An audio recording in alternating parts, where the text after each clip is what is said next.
Okay, guys, as promised, go over the f40 6-speed swap and end body. I'll just kind of highlight what had to go where, a little bit of custom stuff that needed done, the shifter, cables, and whatever little things I had to do to make this work. As you can see, it's in, ready to go whenever the motor gets done. So I figure I'll start here. This actual piece is out of the G6 that the transmission came out of. The black part is part of the mounting kit from Millsy. He makes the three pieces to mount this in here. The front and rear go right into your factory ones from your automatic, and this one's set up that way you can transfer the G6 one over. As you can see, I got it welded in already, and then it bolts right in. Here's the rear mount that's above the power steering rack. Again, bolts right to the tranny, right into the rear mount.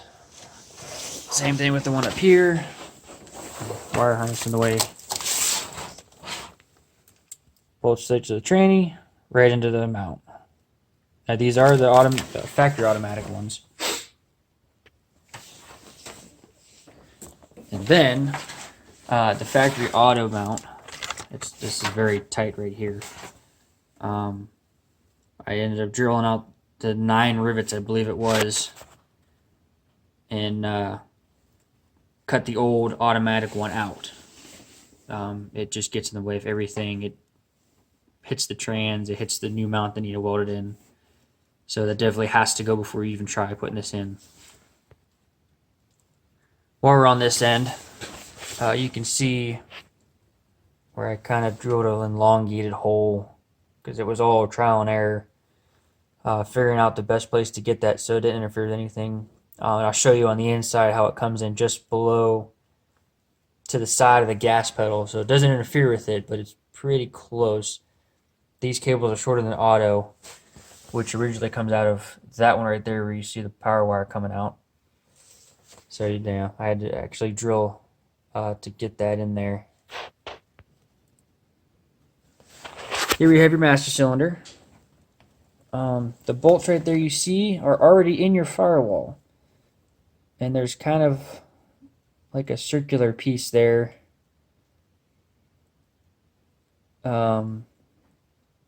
You just drilled it out, I believe it was like an inch and some hole. I just used a step bit.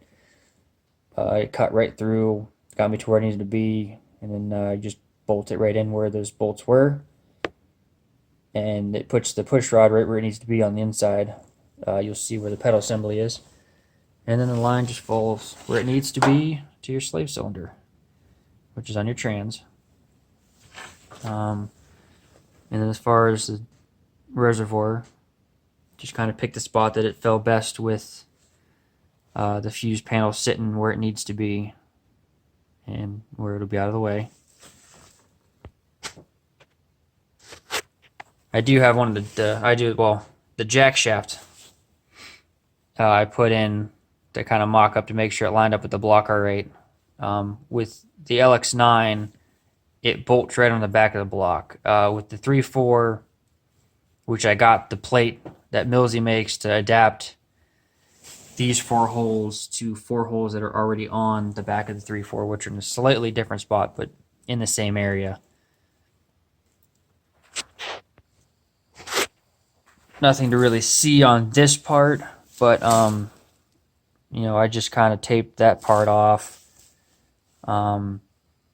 I ended up cutting the end off of the old gear selector plug and the other plug. You know, there's 2 plugs on it. I ended up cutting those off, taping them off, you know, sealing them up so they don't get water in them.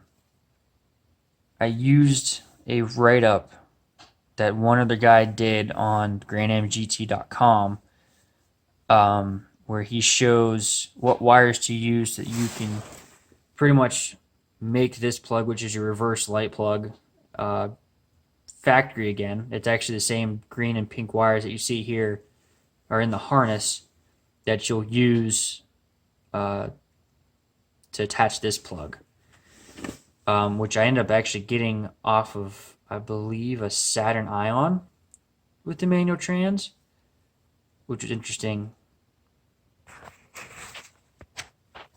The VSS plug is actually the same exact thing. There should be enough wire since it's usually in about this area and it plugs right in. Something else to note that I also pulled off of that, or I used from the write-up that I had read before even trying this. There's a batch of, I believe, 6 wires coming from that gear selector plug. One you'll have to take care of is a yellow and a purple. They're bigger gauge, probably about a 12 gauge, 10 gauge. That is coming from the key and going to your starter. You'll have to cut those out, and you could either use, if you get the interrupter with your clutch pedal, you can wire that back in, so you have to clutch in to start the vehicle, or in my case, I just bypass it and just hook the yellow to the purple, so I can start the car reeling in the gear. Okay, here we are on the inside. As you can see, I'm pretty much done in here. A couple little wiring things I got to take care of, but nonetheless, here you can see it's very tight in there, especially on this side, but it does fit, and it does all bolt back in. Even the base bolted down just fine. The shifter base needed trimmed, which was already done from the guy I got everything off of. As you can see, I'm still trying to figure out the whole boot situation to make it look as factory as possible. For the shifter base, you had to grind off the studs from the automatic one, and this bolts down, which I just used some lag bolts basically from a hardware store. Just measured the right size I needed. And as you can see, I have the cables hooked up, so and it's, everything's where it needs to be, and we're good to go. Even reverse is good to go. So that's pretty much that. And then the cables, as you can see, I kind of snuck, like I was saying, it's kind of, under. Oh, well, I did one under, one over. And it goes right through that hole that I kind of butchered up a little bit. But the pedal isn't inhibited at all. You can still do everything you need to with that pedal. Then you got the clutch guy, which, sorry, this is going to get weird. There's a lot of stuff up there. So basically the PCM box had to come out. PCM comes out, obviously.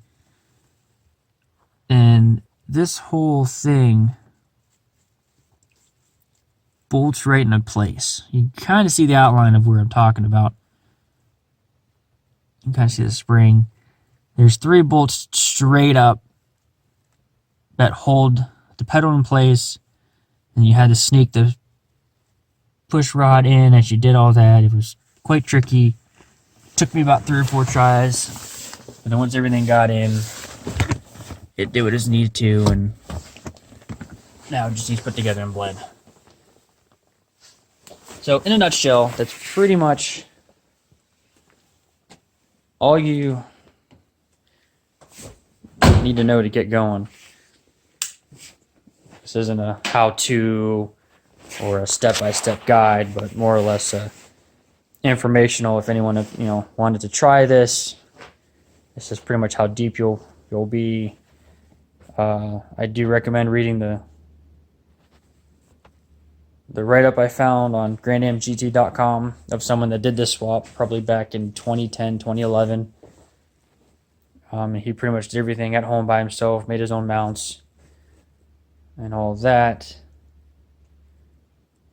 I do know one of the shafts, they're all the G6, but one of them was shortened somehow.